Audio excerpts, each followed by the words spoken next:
Hey everyone, today I'm going to show you how to display your second monitor in OBS. So let's get started with this quick tutorial. First, open your OBS application on your computer. Once OBS is up and running, direct your attention to the bottom left corner of the screen where you'll find the Sources section. This is where you'll manage all the different elements that appear in your stream or recording, and it's the key to adding your second monitor to your broadcast. In the Sources panel, you'll notice a small plus icon. Go ahead and click on it to reveal a menu of different capture options. From this list, select Display Capture. This option is specifically designed to capture entire screens or monitors, making it perfect for showing content from your second display.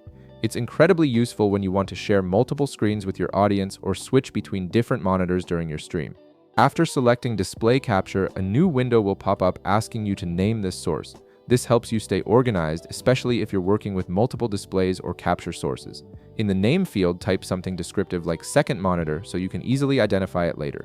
Once you've entered your preferred name, click OK to proceed to the next configuration screen. Now you'll see the Properties window for your display capture source. This is where you tell OBS exactly which monitor you want to capture.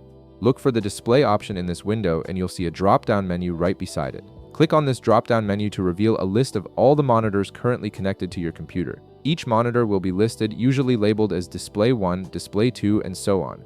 Select your second monitor from this list, making sure you choose the correct display you want to capture. Once you've selected the right monitor, click OK to apply your settings. And that's it, your second monitor is now being displayed in OBS and will appear in your stream or recording. If this video helped you out, be sure to leave a like, subscribe, and I'll see you in the next one.